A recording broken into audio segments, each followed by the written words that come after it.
Hi everyone, this is Yana Smakula and thanks for joining me. The last 2 weeks when I first was busy packing to move and later busy unpacking made me realize just how much I love crafting and how much I missed crafting. So I'm back to creating cards, filming videos, and sharing my creativity with you guys. So thanks for sticking with me.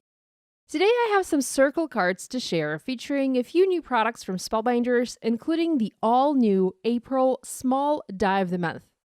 The last month, I shared a video showing some super colorful cards using Spellbinders' new Classics collection, and I will link to that video if you missed it.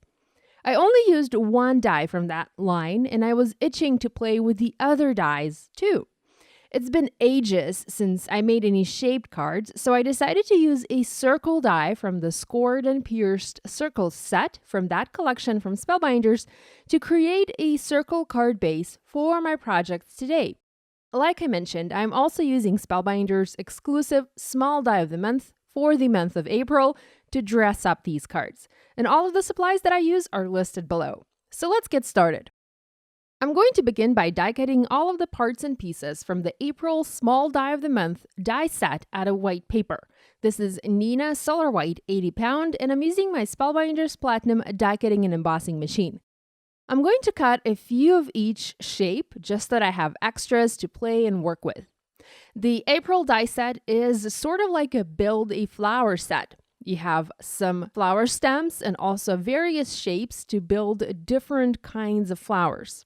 The size of these is nice and compact, so they make great embellishments for A2 size cards. Now, there is a reason why I picked to use Neenah Solar White paper for this project and not some other kind of paper. In all of my meticulous packing for my move, I somehow completely forgot and I completely overlooked to pack my colored cardstock. I love to use colored cardstock and I use it often, and I wanted to use it for this card today. But since I forgot to pack it into my suitcase, I needed to improvise. I am hoping that I shipped my colored cardstock. I really cannot remember. Now I'm thinking I should have wrote all of the stuff that I packed and shipped down, but I didn't. So bottom line, I only have white paper to play with, and I'm hoping that my colored cardstock is in transit and will arrive here soon. So that being said, I looked for ways to add color to white paper and decided to use my Copic markers. You can also use your ink pads or even watercolors to create colored paper, but really it is better to use colored cardstock unless you don't have a specific shade that you need. Once all of my pieces were pre-cut, I set them aside and I started working on the base for my cards. I wanted to make circle card bases, so I pulled the largest die from the Scored and Pierced Circles die set. I also grabbed some card bases that I made ages ago, and just so that this is not confusing, let me explain for a second. So I'm now back in our old flat, and I'm back in my old craft corner. When I moved to the United States almost 2 years ago, I purged a lot of things, I cleared my corner, and only left some items behind. So now, as I'm waiting for some more of my current craft supplies to arrive, I'm digging through those leftovers from years ago and I'm seeing if I can use them for my cards today, which I totally can. So here I have an A2 top folding card base made out of Altnews spicy yogurt cardstock, and I used to love this paper and I used it for nearly every card before I moved. So anyhow, here I am using a card base made out of this paper just to show you how to make a shaped card base. I'm placing my die onto the card base and I'm making sure that the part of the cutting edge goes outside the base where the fold is, so that it will not cut two separate circles, but will indeed cut a circle-shaped card base with a fold for me. There are many different ways to create a shaped card base, and this is just one of many. I did make sure to tape my die in place so that it would not move while I was doing my die cutting, and I used micro pour tape for this. Please do excuse the mess on my desk. I wanted to zoom out to show you part of the die cutting process, as I've set up my desk so that my die cutting machine now sits on the main desk all the time and I don't have to move it back and forth like I did before. But that means that you guys get to see the creative mess. So I also have my laptop on the desk and some color combo cards, again from years ago. And this is what the shaped card base looks like. I actually ended up not using this particular one, but I only used the gray card bases for my projects. I also have already die cut a white circle mat to layer onto the card base, and I used the second largest die from the same scored and pierced circles set. A thing to note, you can emboss with nearly all of the Spellbinders dies, including these dies. I decided not to do any embossing today, and I only die cut my pieces out. I remember that I didn't cut the stems for my flowers, so here I'm using white paper again and that stem die to die cut a bunch of the stems out. Once my die cutting was done, I used Copic markers and I just used 3 shades to color my pieces. I went with pink, green, gray, and white color combo today. And the colors of markers that I used are RV09, RV11, YG17.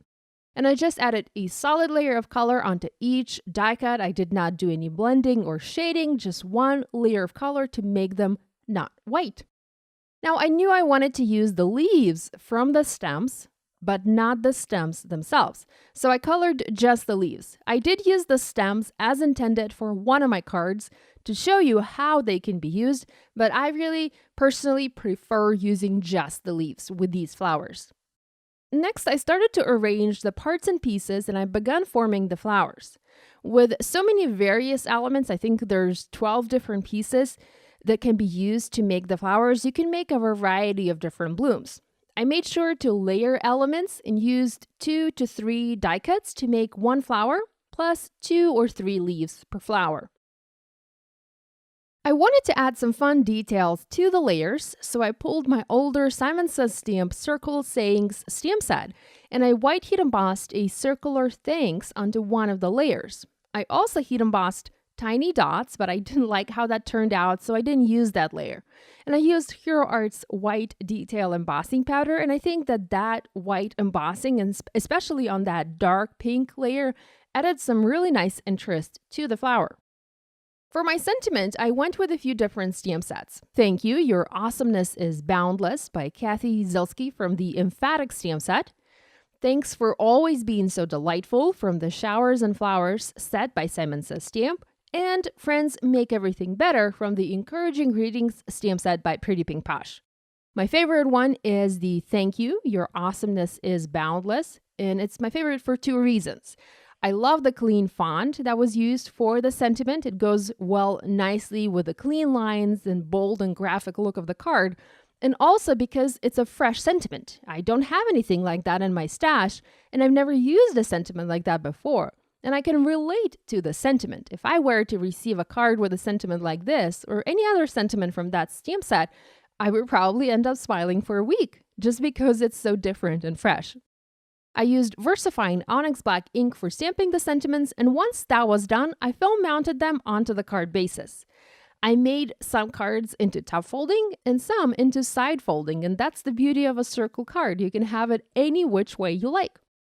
I used foam adhesive squares from Scrapbook Adhesives and also glue to assemble the flowers. I couldn't find my bottle of the Tonic Deluxe adhesive, but instead I found my old multi-med medium bottle, so I used that glue. So I used Spellbinders Small Die of the Month to dress up this card. I wanted to mention what the Small Die of the Month is in case you don't know. So the Small Die of the Month is a monthly subscription program. You can join the club and you receive a new die set every month. The small die of the month is $7.50 plus shipping. And Spellbinders also has a large die of the month, and the large one is $20 plus shipping. Flat rate US shipping is $5. International shipping at this time, unfortunately, is rather costly. Spellbinders also has value clubs, and that lets you subscribe to multiple clubs at once and save even more. In my last video, I shared a project using a small and large die of the month for the month of March, and I wanted to share a large die of the month again as it's a very beautiful floral frame, but I left my die in the Spellbinders office, so I didn't have it here with me to film. I also need to mention that I work for Spellbinders as an in-house creative designer. Nobody asked me to film this video. I wanted to film it and share it with you because I like this die set. I also used my white gel pen quite a bit for these cards, and I added white dots and dashes to some of the layers to make them pop. Finally, I came in with white Nuvo drops and I added dimensional flower centers to these projects. These ended up being about 4 inches wide, so they fit in a regular envelope no problem. If you plan to recreate these and mail them, I would suggest using thin foam squares instead of regular to make them less dimensional. I usually mail my cards with a little gift, so they go in a box, so making them super dimensional is not a problem for me. So this finishes my video. I hope you guys feel inspired to create. Thank you so much for watching. If you have questions, please leave them in the comments section below and be sure to subscribe to my YouTube channel if you haven't yet done so. If you are a subscriber but are not receiving new video notifications, check the bell icon on the homepage of my channel to get notified every time there's a new video. Thanks for watching, and I'll see you next time. Bye!